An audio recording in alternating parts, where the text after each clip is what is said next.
Madame, Monsieur, bonjour, bon début de semaine chez vous et bienvenue au Flash Info de ce lundi 25 août 2025 sur Kivu Monique Post. À la une, en République démocratique du Congo, plusieurs centaines de policiers formés par l'F-123 ont été déployés à Goma et Bukavu hier dimanche. L'information a été livrée à Kivu Monique Post par des sources sécuritaires. Des camions transportant ces agents de sécurité ont été visibles dimanche au stade de l'unité de Goma après la cérémonie de pass-out à Rutshuru en présence des autorités de la F-123. La majorité d'entre eux provenaient de la police nationale congolaise qui s'était rendue lors de la prise de Goma et Bukavu en février dernier. Leur arrivée intervient alors que les autorités de la F-123 ont annoncé l'ouverture dans les jours à venir des cours et tribunaux. Willy Ngoma, porte-parole de l'armée révolutionnaire congolaise, avait précédemment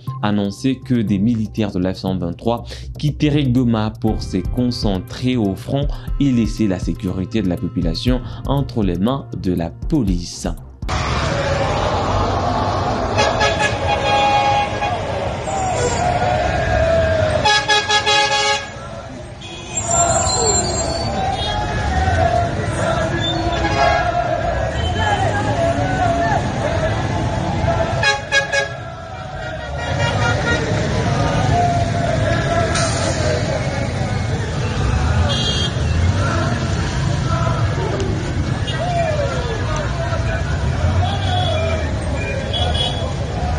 L'opposant congolais Jean-Baptiste Kasekwa alerte sur les négociations à Doha entre le gouvernement de la RDC et la F-123. Il dénonce une proposition d'accord qui pourrait conduire à la partition de la RDC. Jean-Baptiste Kasekwa souligne les dangers, notamment la création d'une force de sécurité intérimaire majoritairement composée de la F-123 qui pourrait contrôler le nord et le sud Kivu pendant 5 ans, remettant en question l'autorité de FARDC. Il appelle à rejeter cette proposition et à favoriser un dialogue national inclusif pour résoudre la crise.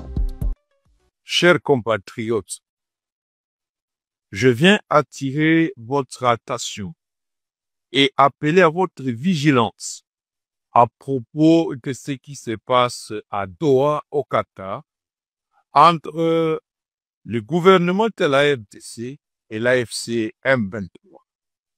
La médiation du Qatar par la proposition qu'elle vient de remettre aux deux belligérants vient de franchir une ligne rouge. En parcourant la dite proposition, je trouve que notre pays est extrêmement en danger de partition type balkanisation. À l'article 8 de la dite proposition, la médiation de Qatar propose que les Nord et Sud Kivu seront dirigés au plan sécuritaire par ce que la médiation appelle la force de sécurité intérimaire. Et il est dit que cette force intérimaire spéciale sera la seule force autorisée à opérer dans les deux provinces, c'est-à-dire les FARDC et la PLC n'y seront pas autorisés. Puis, cet article 8.t dispose que 50% des membres de cette force spéciale intérimaire viendront du M23 AFC. Et ces forces-là ne pourront pas être permises en dehors du Nord et du Sud Kivu sans leur consentement. Cette disposition viole notre constitution qui expose que les FARDC ont la mission de défendre l'intégrité territoriale de notre pays ainsi que ses frontières. Est-ce que le Nord et Sud Kivu ne font plus partie de la RDC pour que les FARDC ne sont pas autorisés à exercer leur mandat là-bas? La proposition de Doha dispose également à son article 8 toujours au point A que le mandat de cette force spéciale aura une durée de 5 ans renouvelable à durée indéterminée. C'est-à-dire que si la force est mise en place d'ici octobre 2025, elle aura un mandat qui va aller jusqu'à octobre 2030 et on peut renouveler ce mandat de 5 ans sans déterminer combien de fois. Ça, c'est intangible. Même le brassage et le mixage n'avaient jamais exposé notre pays à un danger aussi grave. Deuxièmement, la proposition de Doha dit que en 2027, dans cette zone du Nord Kivu et Sud Kivu, il y aura élection des autorités nationales, régionales et nationales. Pourquoi Doha va s'arroger le droit de statuer que ces élections? Pourquoi les élections nationales à 2027? Alors que nous savons, selon la Constitution, le mandat que les autorités en place expire en 2028. Et si qu'à cette zone-là, on aura élu en 2027 et que le mandat que les autorités nationales sur l'ensemble des autres provinces expire en 2028, celles du Nord et Sud Kivu auront donc une légitimité nouvelle qui va courir jusqu'à 2032, alors que la force intérimaire spéciale composée à 50% du M23 elle sera toujours en fonction jusqu'à 2030. Mais finalement, est-ce que nous ne sommes pas en train de vouloir accompagner notre pays vers une balkanisation cautionnée par une signature que M. Félix, que M. Trump, ce processus de Qatar est donc à rejeter? J'invite tous les compatriotes à se mobiliser pour que toutes les forces, si les M23 ont des revendications légitimes congolaises, eh bien que le M23 soit aussi associé au dialogue national où toutes les forces vont définir la marche de la RDC. Ce qui est plus inquiétant, c'est d'attendre que cette proposition sur laquelle on va siéger à Doha, ce n'est pas le cahier de charge d'une partie, mais c'est la synthèse proposée par la médiation. Si donc les délégués de la RDC vont accepter à Doha de siéger sur base de cette proposition de médiation, ces autorités seront en train de s'exposer à une autre trahison et méritent un comportement conséquent. Congolaises et Congolais, vigilance donc oblige.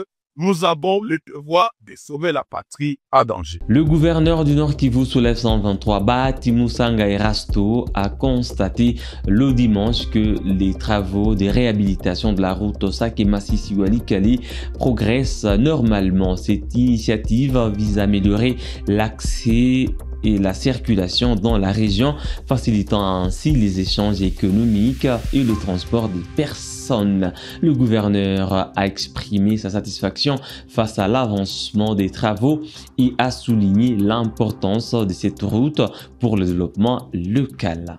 Journée marathon pour le gouverneur du Nord Kivu, Bahati Musanga Erasto, dimanche 23 août 2025.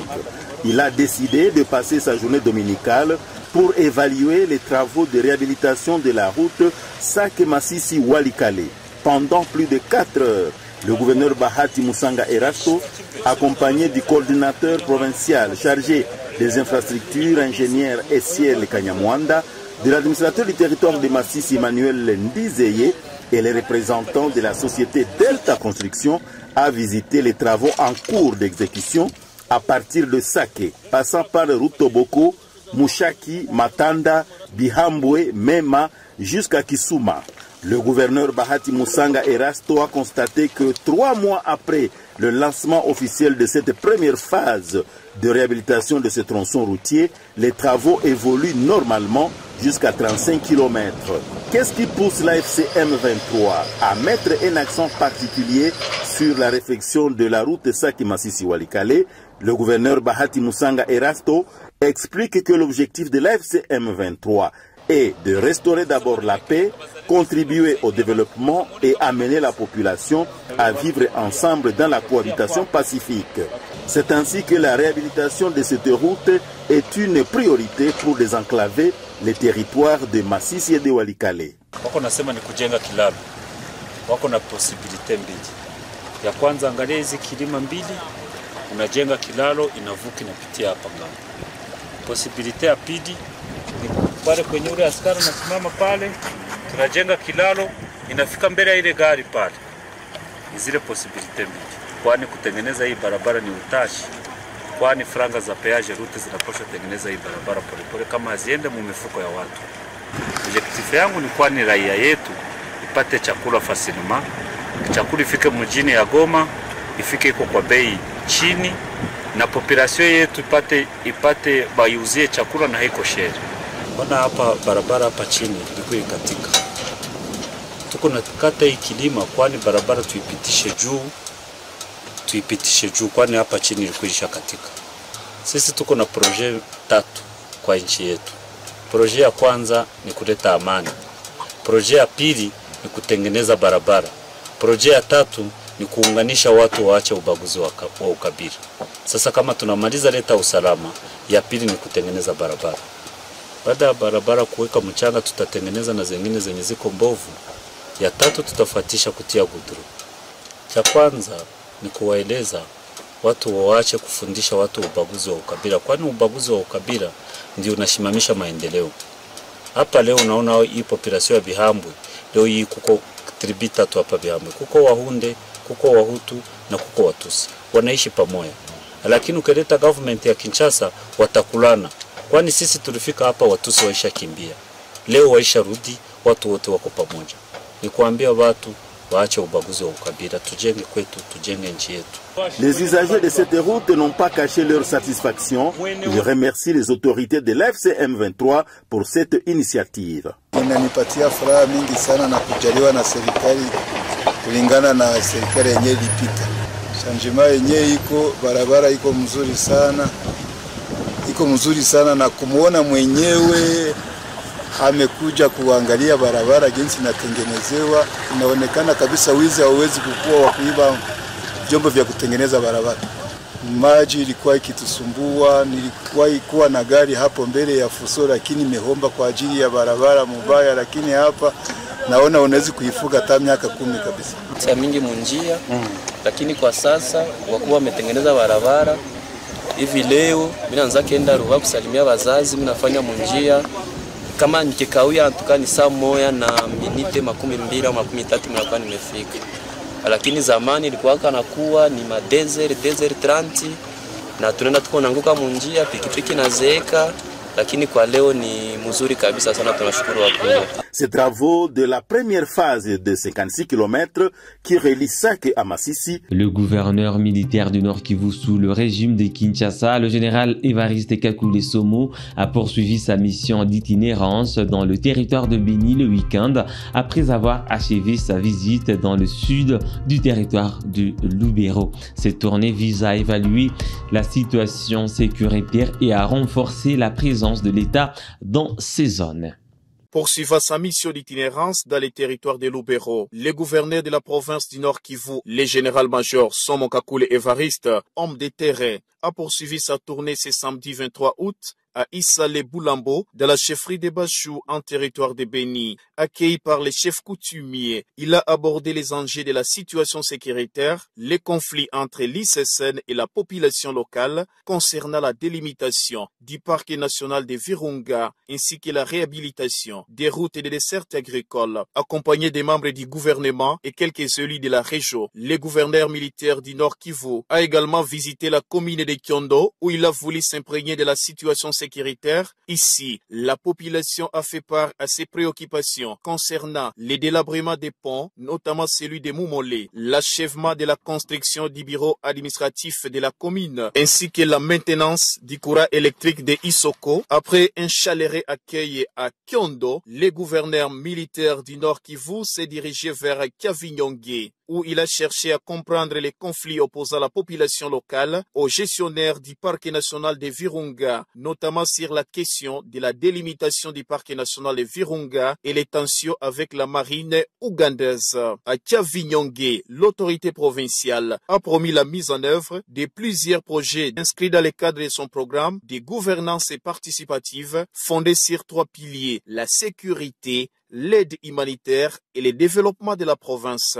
Madame, Messieurs, c'est tout pour ce Flash Info sur Kivu Morning Post. Merci à vous de l'avoir suivi du début à la fin. N'oubliez pas de vous abonner à la chaîne si vous êtes nouveau. Vous ne manquerez plus jamais rien de la côte de la RDC avec un accent particulier sur la situation qui prévaut dans l'est du pays. On se fixe un nouveau rendez-vous d'actualité. À très bientôt.